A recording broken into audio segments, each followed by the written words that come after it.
très heureux de vous accueillir. Soyez les bienvenus dans notre émission d'Ado Kids Night, le premier rendez-vous d'aventure de la night. Bip bip, olé.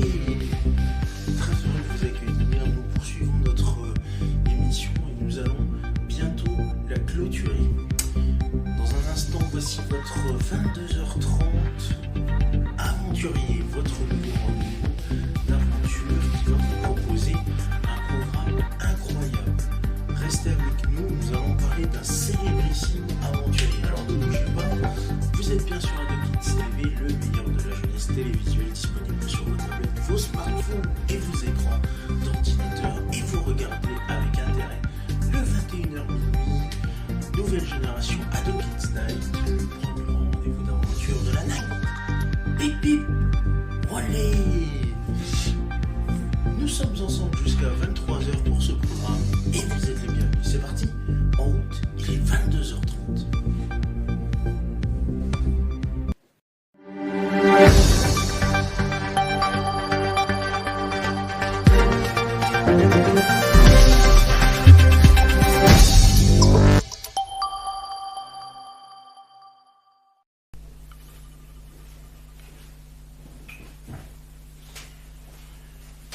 Bonsoir à toutes et à tous et merci de votre fidélité. Bienvenue dans ce 22h30 Aventurier, votre nouveau rendez-vous des grands aventuriers historiques de Ado Kids TV, le meilleur de la jeunesse télévisuelle, disponible sur vos tablettes, vos smartphones et vos écrans d'ordinateur. Et prochainement à la télévision. Très heureux de vous accueillir. Dans un instant, nous allons parler d'un grand aventurier. Oui, ce soir, notre premier aventurier dans cette émission s'appelle Marco Polo. Et ça tombe bien, j'ai un polo là tout de suite. Alors Marco Polo, lui, on va faire un petit résumé de sa grande vie, et il y a plein de choses à savoir sur Marco Polo, qu'on appelle aussi Marc Paul, et qui est né le 15 septembre 1254 à Venise, et selon les estimations, il est mort probablement en janvier 1324, toujours à Venise. C'est un célèbre marchand, explorateur, diplomate, ethnologue et écrivain vénitien de la période des préludes des grandes découvertes, devenu mondialement célèbre pour une des plus anciennes descriptions qu'il a données de l'empire sino-mongol du Khagan Kubilai Khan avec son livre de Marco Polo, ou le dévisement du monde, ou le livre des merveilles de 1298, recopié et traduit avec succès en de nombreuses langues. À l'âge de 17 ans, Marco Polo part en 1271 avec ses pères et oncles, les frères Niccolo et Matteo Polo, retournant en Chine en suivant les routes de la soie et des épices jusqu'à Pékin, pendant 3 ans et demi pour retrouver le grand Khan Kubilai qui les avait missionnés auprès du pape. En Chine, Marco Polo devient ambassadeur messager de l'empereur, c'est-à-dire émissaire impérial dans tout son empire, pendant 17 ans, puis il revient à Venise après 24 ans de voyage, chargé de messages à tous les rois de l'Occident chrétien. En 1295, après son arrivée et à peine de retour, il est fait prisonnier par les Génois en guerre contre Venise, semble-t-il, en 1298. Durant son emprisonnement au Palazzo San Giorgio de Gênes, il rédige en français avec son compagnon de cellule, l'écrivain russe Ticello de Pise, ses souvenirs et descriptions de l'Asie et des États de Kubilai. Il n'était pas le premier Européen à se rendre à la cour de l'empereur mongol, mais il est le premier à décrire des réalités chinoises telles le papier moderne. Il décrit aussi des lamaseries et mentionne le Japon, Cipango, jusqu'alors inconnu en Europe. Son récit a influencé Christophe Colomb, notre prochain voyageur que nous allons parler, et d'autres voyageurs explorateurs. L'Atlas catalan et la carte de Fra Mauro sont établis en partie sur la foi de son récit.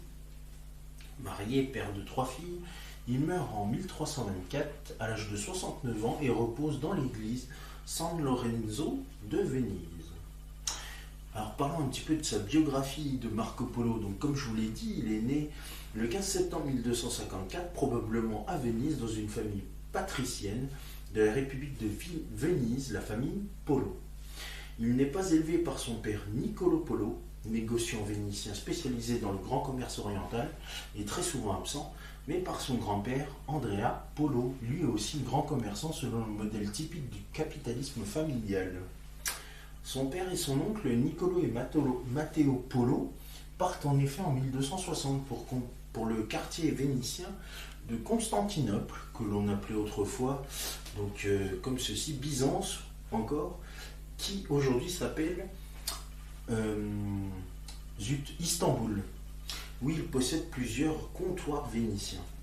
Lorsque Constantinople est reprise en 1261 par les forces de l'Empire de Nicée, de Michel VIII, paléologue, qui chasse les latins de la ville, Niccolo et Matteo Polo cherchent d'autres débouchés et routes commerciales en Asie centrale en s'installant dans le comptoir de Soldaia, sur les bords de la mer Noire, qui vient de s'ouvrir aux marchands européens avec la 4e croisade.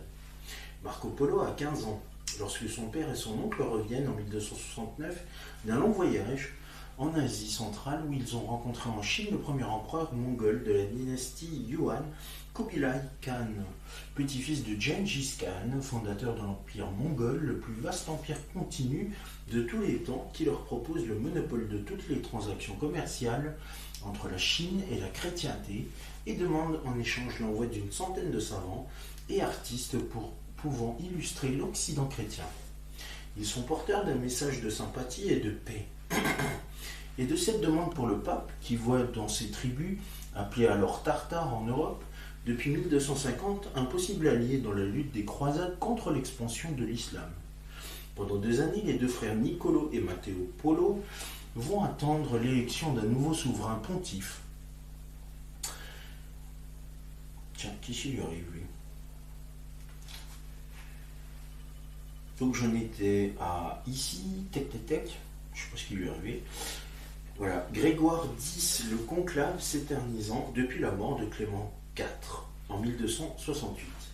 En 1271, à titre de commerçant, mais aussi d'ambassadeur, il quitte à nouveau Venise pour retourner en Chine en suivant la route de la soie et des épices. Avec le jeune Marco, ils sont accompagnés de 2 dominicains menant une mission diplomatique au nom du pape, Nicolas de Vicenza et Guillaume de Tripoli, mais ceux-ci abandonneront l'expédition à Lajjazo par peur des rumeurs de guerre. À partir du comptoir vénitien de l'Ayas, ils empruntent la plus septentrionale des routes de la soie. Après 3 ans de voyage, Marco Polo est reçu avec ses parents à la très fastueuse cour mongole, peut-être à Kambaluk. D'abord, semble-t-il, envoyé en légation avec son oncle dans la ville frontière de Ganzhou, à l'extrémité ouest de la Grande Muraille, où il fait ses classes, apprenant probablement le ouïghour. Il devient ensuite un enquêteur messager du palais impérial suzerain de la Chine, de l'Empire perse et de la Horde d'Or. À ce titre, il accomplira diverses missions pour le Grand Khan, tant en Chine que dans l'océan Indien. Corée, donc, Birmanie, Sumatra, Cambodge, Vietnam. Par contre, il ne mentionne l'île de Cipango, le Japon, que par oui dire. Vers la fin du règne de Kubilai Khan, Marco Polo et ses parents obtiennent le droit de retourner dans leur pays contre un dernier service officiel. En 1291, ils embarquent à destination de la Perse où ils accompagnent la princesse Kokejin, promise par Kubilai Khan à l'île Khan Argun d'Iran. Beaucoup d'incertitudes subsistent sur le trajet exact qu'il a suivi. En 1292, bloqué par la mousson d'hiver, il fait escale durant 5 mois à Perlak, dans le nord de l'île de Sumatra, dans l'actuelle Indonésie. Il arrive à Hormuz au printemps 1293 et séjourne en Perse durant plusieurs mois. À Trébizonde, plus ou moins sous l'influence des Génois, il est dépouillé d'une partie de sa fortune. Rentré à Venise en 1295, Marco et ses parents sont méconnaissables après 24 ans d'absence. La légende veut que, pour frapper l'imagination, ils aient offert à leurs parents et amis un grand banquet à l'issue duquel Marco se serait saisi des misérables vêtements tartares dont il était habillé et en aurait défait les coutures pour en extraire des pierres précieuses en quantité. La guerre vénéto-byzantine ayant éclaté entre Venise et Gênes, Marco Polo fait armer une galère pourvue d'une pierrière afin de participer au combat. Il est fait prisonnier probablement lors d'une escarmouche en 1296 au large de la Turquie, entre Adana et le golfe d'Alexandrette. Au cours de ces 3 années d'emprisonnement au Palazzo San Giorgio de Gênes, devant l'intérêt que suscitent ses souvenirs d'Orient, il décide de les faire mettre par écrit par son compagnon de captivité Rusticello de Pise. À cette fin, selon Ramusio, il aurait demandé à son père de lui faire parvenir les carnets de notes qu'il avait rapportés de son voyage. Rusticello date son récit de 1298. En 1299, avec la signature de la paix entre Gênes et Venise, Marco est libéré. Il épouse alors Donata Badoer, dont il aura 3 filles. Sans doute fut-il, comme patricien, membre du Grand Conseil de Venise, mais on ignore quel rôle il joua dans la création en 1310 du Conseil des 10, institution secrète peu ordinaire qui ressemble au Chumiyuan, le Conseil de sécurité de Kubilai. Marco Polo vit alors à Venise dans la Casa Polo, quartier de Cannaregio, maison familiale détruite par un incendie en 1598, où il vit désormais comme un commerçant prospère mais prudent, bien loin de l'image du grand explorateur. Tombé malade, il dicte son testament le 8 janvier 1324. Le texte qui en a été conservé précise notamment qu'il lègue 5 lires à chacun des couvents installés sur le Rialto, donc le célèbre fleuve qui traverse Venise, et 4 lires à chacune des guildes dont il est membre. Il libère aussi Pierre, son serviteur tartare, et fait qu'il lui soit payé 100 lires. Il est enterré comme son père à l'église San Lorenzo de Venise, mais sa tombe a disparu à la suite de différentes restaurations de l'édifice. Son testament permet d'estimer la fortune qu'il laisse, soit 10 000 ducats, ce qui ne le situe pas parmi les plus riches marchands de Venise. Nous allons parler du livre de Marco Polo. Et notamment, nous allons déjà commencer par les voyages du père de Marco Polo, Niccolo Polo. Partis de Venise avant la naissance de Marco, Niccolo et Matteo Polo achètent vers 1255 des pierres précieuses à Constantinople, alors sous administration vénitienne. Donc je rappelle Constantinople, ancienne Byzance et aujourd'hui l'actuel Istanbul, et également en Crimée, tout ce qui est sur le secteur de l'Ukraine, où résidaient leurs frères, puis vont les vendre à la cour du Khan de Russie sur la Volga, où ils restent 1 an. La Volga d'ailleurs qui est le célèbre fleuve russe. Ils poussent jusqu'à Boukhara, alors capitale perse d'Asie centrale, où ils restent 3 ans. Un enquêteur messager de Kubilai ou de l'île Khan d'Iran les invite à se présenter au Grand Khan en qualité d'Européens. Compte tenu du texte des croisades et des prémices des grandes découvertes, l'historien Pierre Racine doute que le voyage des Polos ait été de simple nature commerciale. L'on doit alors s'interroger sur le but véritable des Polos lors de leur première expédition. Outre les intérêts commerciaux, n'y avait-il pas chez eux le désir d'approcher les Mongols à des fins politiques? N'avaient-ils pas une sorte de mission à remplir? Ils seraient en quelque sorte venus relayer des religieux qui, tels Jean de Plan, Carpin, Guillaume de Rubruck et André de Longjumeau, avaient été chargés de se renseigner sur ce peuple encore mal connu en Europe? Le texte de Marco demeure fort silencieux à ce sujet. Ce qui transparaît, cependant, mérite d'être retenu. Des Européens voulaient approcher les Mongols et nouer un accord avec eux, tout en constatant qu'il y avait chez ce peuple conquérant une culture à découvrir. Ont-ils atteint Pékin quand ils rencontrent Kubilai en 1265 ou 1266 ? Il n'est pas nécessaire de le supposer, les affaires de l'Ouest se traitaient souvent dans son palais d'été en Mongolie, Chengdu, appelé aussi Xanadu. Ils ne restent pas longtemps car ils sont chargés de plusieurs missions. Ambassade de l'Empire mongol auprès du pape, quand ils regagnent la mer Méditerranée, le pape vient de mourir et leur faut attendre 3 ans pour qu'un nouveau pape soit élu, le plus long interrègne de l'histoire de la papauté entre Clément IV et Grégoire X.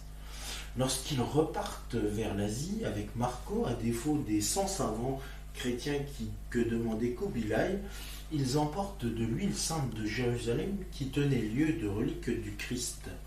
On peut conjecturer que le jeune Marco portait sur lui cette huile. En tout cas, lorsque Kubilai dépêcha des émissaires à leur rencontre, à bien 40 journées, c'était peut-être pour honorer la chrétienté. De nombreux sujets de Kubilai étaient chrétiens, syriaques, orthodoxes, Église de l'Orient. Les femmes des descendants de Gengis Khan l'étaient souvent. Le parcours exact est difficile à établir pour plusieurs raisons. D'abord, l'objectif du récit n'est pas de donner un journal de voyage, mais une description des choses vues susceptibles d'intéresser le lecteur par leur étrangeté. Dans un texte rédigé plus de 20 ans après les événements, les imprécisions sont parfaitement compréhensibles. Enfin, nombre de villes traversées peuvent avoir disparu ou ont vu leur nom modifié, parfois plusieurs fois, comme c'est souvent le cas en Chine. Kinsai s'appelle aujourd'hui Hangzhou, Campision est devenu Kangcheu, puis Zhangyi, Sassion s'est appelé Chashou, puis Dunhang, Karkan est devenu Chaché, Siam est aujourd'hui Kiemo, et Kenjianfu s'est appelé Qinchao avant de devenir Xi'an. Yamashita, 2004, donne l'itinéraire suivant. À l'aller, il est passé de Venise jusqu'à Chengdu, en passant par Saint-Jean d'Acre, Mossoul, Bagdad, Tabriz, Kerman, Sabzawar, Sapurgam, Kashgar, Pamir, Yarkand, Hotan, Lop, Dunhuang, Mongolie intérieure, Langzhou et Chengdu. Le retour s'est fait selon Yamashita par la mer de Chine, le Vietnam, Sumatra, l'océan Indien, Cochin, Bhavnagar, Hormuz, puis remontée terrestre de l'Iran jusqu'à Tabriz, et de la Trébizonde, Constantinople, la Grèce et Venise. D'ailleurs, ce récit est très centré sur Kubilai Khan. Le livre de Marco Polo pourrait s'intituler le livre de Kubilai Khan, car il décrit non l'histoire de Marco, mais l'empire du plus puissant empereur de l'histoire du monde. Quand le livre évoque la Russie, l'Asie centrale, l'Iran, l'Afghanistan, c'est parce que Kubilai était le suzerain de ces terres.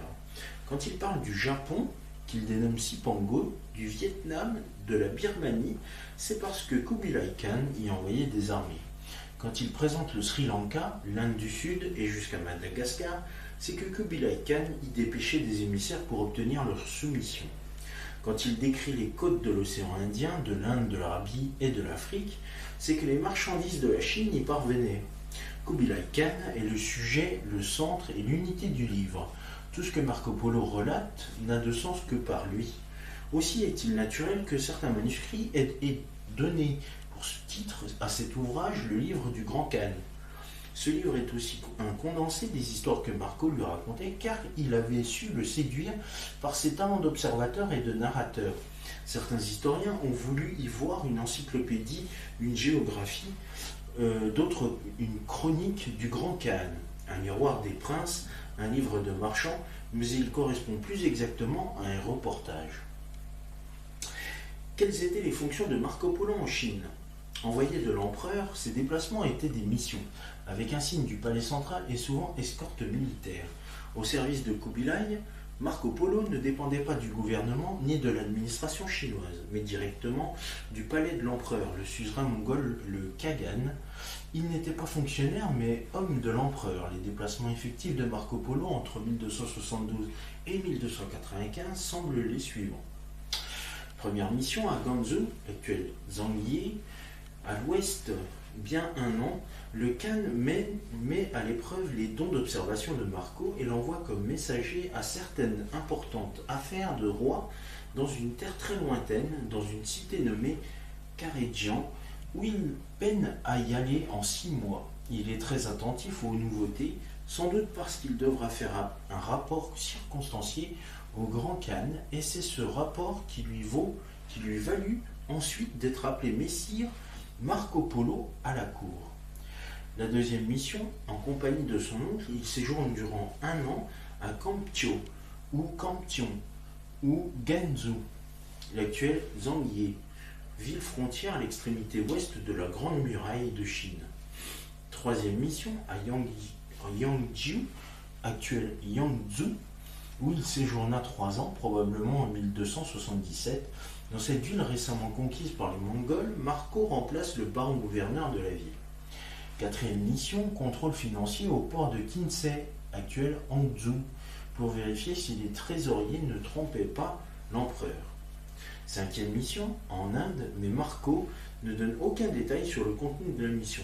Peut-être une mission au sud-est de la Chine, vers le Yunnan, peut-être une mission au Tibet dont il décrit les us et coutumes, les rites religieux, les lamas et les lamaseries, ambassade vers le Vietnam, la Birmanie, puis les Indes par voie de mer, escorte d'une princesse en Iran et charge de messages aux États d'Europe. Ce voyage par bateau et par voie terrestre le ramène en Italie. Outre qu'il est allé dans le Sichuan, aux confins de la Birmanie et dans les allées du Yunnan, Marco a aussi voyagé dans les régions méridionales. Peu de régions de la Chine restaient inconnues du voyageur, qu'il s'agisse des cités côtières grouillantes de vie, des steppes arides de la Chine du nord-ouest, des vallées reculées de la Chine centrale. Et justement, nous poursuivrons notre histoire demain puisque nous nous intéresserons à la suite du livre de Marco Polo. Voilà, c'est la fin de cette émission. Merci à vous de votre fidélité. Rendez-vous demain pour de nouvelles aventures sur Marco Polo dans le 22h30 Aventurier. Tout de suite, vous allez retrouver notre 23h Mobigo.